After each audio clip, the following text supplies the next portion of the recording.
It's time to get your geek on with Dave Vermillion.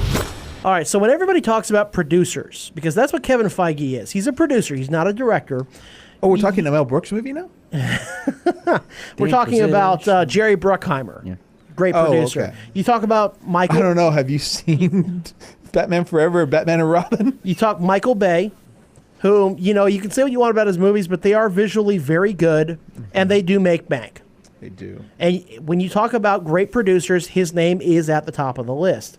Brian Grazer, another great producer in Hollywood. Yes. Ron Howard, legendary producer in Hollywood. This guy's a great producer. But nobody talks about Kevin Feige. And now that Infinity War is out, can we talk about this guy for a bit? I have to give this guy a lot of credit, mainly because he's one of us. He's a nerd like us. Yeah. He knows the comics. He did the right casting, Everything was pretty much good. Yeah, because when Iron Man first came out, I was kind of like, okay, well, whatever, another comic book movie. Then they started to slowly build on everything, and it just went from there, and you just have to give credit. The best analog for Kevin Feige in DC is Greg Berlanti. Yes. Yeah, I can see that. He's been the closest thing to Kevin Feige that DC has. Now, when it comes to, I mean, is it just me? How is nobody talking and practically revered this guy? Why does he not have a statue outside of Marvel Studios? They're working on it. Why is, seriously, nobody's talking about this. Everybody talks about Thor and Robert Downey Jr., and they talk about this and that, and this great story and that great story. No one's talking about Kevin Feige. Maybe he just likes to stay under the radar. Who would have thought to cast Chris Evans as Captain America? When he had done Human Torch. He was Human Torch. I mean, talking about and taking a risk on Robert Downey Jr. as Iron Man. How do you know that he's not going to relapse and completely implode and end up on TMZ after a bender? That could actually work depending on the plot of the next Iron Man movie. Hey, well, he practically did in Iron Man 2. Yeah. So that, okay.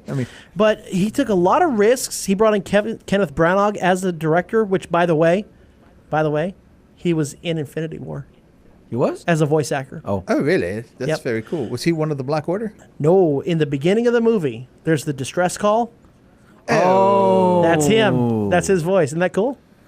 But so he took a lot of risks in a lot of places, but he was able to put together a fundamentally good team. And when you talk about, everybody says that Marvel is the franchise. They have the formula down, and nobody can replicate it. Nope. The Dark Universe imploded before it even got off the ground. DCEU is trying and failing, but Marvel keeps nailing it, and it's because they have the Russo brothers, that's true, but Kevin Feige is the one constant throughout all of the Marvel Cinematic Universe for 10 years now. Now, this is the guy, get this, his first 5 applications to the USC School of Cinematic Arts were rejected. It took him 6 tries to get in. And that's the same school that Lucas and Howard and Zemeckis graduated from. Took him 6 tries to get into that school. You think they feel a little bad now?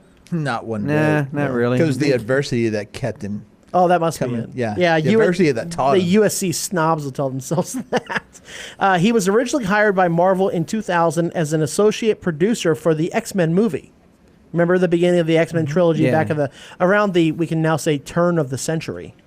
Stop it. And that's scary. Just stop it. He became president in 2007, and everything after that we know is history.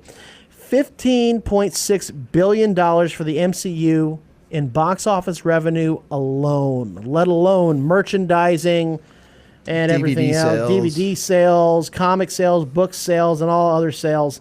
I mean, it's just crazy. And now that Infinity War is here, who would have ever thought that any movie could beat a Star Wars record?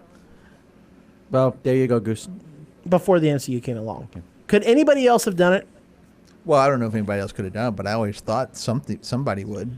Eventually, but... I mean, honestly, every Star Trek movie that came out, I thought would do really, really well. And I was really, really wrong. Until J.J. Abrams showed up. Not so much.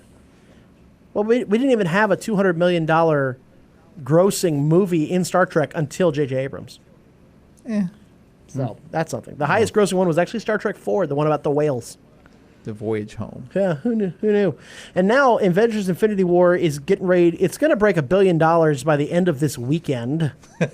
Wow. By the end of this weekend. But it hasn't already. And when you look at all the talent he has to bring together to make this work, think about the culmination, and he didn't screw it up. I have to give him credit. It's incredible. I'm waiting for like Time Magazine or USA Today or somebody to do a piece on this guy, because I think he really deserves. I think he deserves his day in the sun. Mm-hmm. I really do. It's incredible and phenomenal what he's been able to bring together, not just for Infinity War, but over the past 10 years. Not to mention how the comic book genres movies have just been reinvented. You know, I'm gonna go out on a limb here. He's the Michael Jordan of movie making. Well, and really before the MCU started, before Avengers, really, every single superhero movie was pretty much a standalone a character. Essentially. So you had Superman. Yep. You had Batman. Yeah. You never had a Justice League movie. Never had an Avengers movie. You had 2 Captain America made-for-TV movies and a Nick Fury made-for-TV movie. Yep. Which nobody saw. You had a Justice League pilot that was horrible. You had The Flash in the 90s. If you want to even go further back, don't forget those terrible Captain America TV movies. Yeah, I talked about those. Okay. The 2 made-for-TV movies. And then you had the series, but those were also standalone. Lois and Clark, The New Adventures of Superman. You had Batman 66. So Feige was really the first one that found a way to make everything work together like we've always wanted.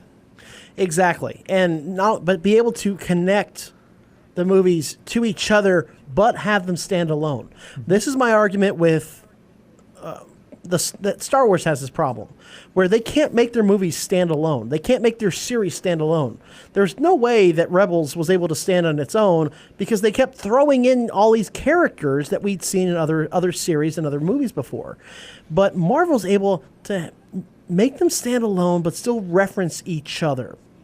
And it's done seamlessly. It's done in such a clever way, such a subtle way. Did you notice in Doctor Strange, for example, he's driving up the mountain before he gets in the accident, and he's going over the cases that they're sending him. And they mentioned a 35-year-old Air Force colonel who has back vertebrae problems, and he was involved in some type of an accident with a metal suit. Yep, and that was Rhodey. And it was dismissed really quickly, so if you blink, you miss it. But it's those types of things that tie it together nicely, and it's all Kevin Feige. Some of it is the directors, but this guy assembles the cast. He is the Michael Jordan of movie producers, because nobody's been able to do what he did before, and nobody's been able to do it since. Would you say he's more like a Greg Popovich? No, because you still have Phil Jackson, you still have Red Auerbach, but nobody did what Jordan did. Yeah, you have Mike D'Antoni. Yeah, well, D'Antoni. He's a coach. Yeah, but he hasn't won anything. I mean, Phil Jackson has 10 rings. That's true. Yeah, Pop has 5? Five. 5 rings. So and Red Auerbach is a legend, Pat Riley. So there's competition there. But nobody did before what Jordan did. You could make the argument for Magic and Kareem, but nobody has done it since, except for maybe LeBron, but he didn't have the rings yet. Yeah. And right now, Feige's the same way. Nobody has been able to replicate what he's done. And nobody was able to do it before. Never in the history of movie making have we had 22 films that have come together so well, so seamlessly, and have now ingrained themselves in our pop culture, in our very way of existence. I mean, we're here in this studio right now partly because of Kevin Feige. Yep. Because if Marvel falls apart after 3 or 4 movies, then the geek thing just kind of dies and that's it. Oh, there's still the television shows and the other things. Yeah, but it's not as big as it is now. That's true. Marvel's carrying the banner. Star Wars? Marvel's carrying the banner. To a certain I hate to say it. I'm sorry, Star Wars fans everywhere. Uh-oh, here we go. Marvel's carrying the banner right now for all geeks everywhere. Fight me.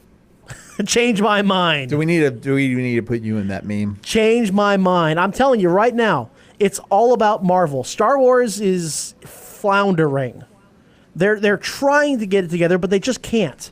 They have yet to hit a home run with the new movies in post-2012 Disney era. They hit a home Rogue run in the One. last 5 minutes of Rogue One. Yeah, whoop-de-doo, 5 minutes. And we still have Solo coming up. They're making money, but it's nothing like what Marvel's put together. Well, I think to a certain extent you're just dealing with two different types of franchises. Well, I also you are, think, but I also think Solo's going to suffer from Last Jedi hate. Unfortunately. I think a lot of people are going to go see Solo based strictly off of Rotten Tomatoes. And Disney needs big Rotten Tomatoes help. Yeah. And just because, and like Star Trek Beyond had the wrath of Star Trek Into Darkness That's true. working against That's it. true. But I think if Solo was in the 40s or the 50s on Rotten Tomatoes, all the haters are going to come out and say, see, I told you, see. And people that are casual fans are going to be like, yeah, maybe I will wait till Netflix because look at all the hate that's out there. But I think right now, Solo's starting to pick up steam. If it does get into the 80s or, God forbid, the 90s on Rotten Tomatoes, the haters are going to shut up. The positive momentum is going to build from there, and everybody's going to want to go see that movie because, oh my God, this could be a really good movie now. I think it all banks, and I'm sad to say that this is the way society is nowadays, but I think a lot of people are going to wait to see what happens with Rotten Tomatoes. See, and I think that's a horrible, horrible, horrible barometer to wait for because I think so too. I think you should form your own opinion. it's already proven that the Rotten Tomatoes algorithm is crap. I like what Joshua Lasley says. Star Wars is life. # how dare you. Look, I'm sorry, and let me get back to this. We got a couple of minutes left. Let me just wrap up. Let me wrap up the show with this. Look, yes, Star Wars is a pop culture phenomenon. Okay, it transformed things in the 70s and 80s. It is visually breathtaking, mind-blowing, to the point where Avengers Infinity War ripped off the Phantom Menace. Think about the battle at the end. Compare it to the battle at the end of Phantom Menace. You'll see I'm right. However, if you want to talk I didn't see about the kid blowing up a ship. I didn't see Jar Jar. hang on, I'll talk y'all off the air. We're running out of time here. Give me a break. But if you want to talk about the movies that really score well with people that say that was a good movie, that was a great movie, it's Marvel. They're leading the way in the entire movie industry, not just with geeks. But if you're going to go see a movie that makes you feel good, that you're happy about, that you're laughing, that you're crying, that you're emotionally invested in, it's Marvel. And you can say they're repetitive. You can say they got lousy villains, except for Thanos. You can say it's all about chasing a MacGuffin. You can say that. But you're still going to go see the next movie. You're going to go see Ant-Man and the Wasp. You're going to go see everything that has the Marvel stamp on it. They put the Marvel stamp on the first Ant-Man movie, for God's sake. And you know why they made that movie? I'm convinced they made it because someone dared them to. Someone said, okay, you can make good movies about Iron Man and Thor. Let's see you make one about Ant-Man and make it a success. I dare you. I think they did it as thing a they did palate with- cleanser. And they did it. They did it with Guardians because everybody's like, who the heck are the Guardians of the Galaxy? Exactly. I'm telling you right now, for geeks, the majority of us everywhere, it's Marvel, baby. Make mine Marvel. Make mine Marvel. # make mine Marvel. Haha.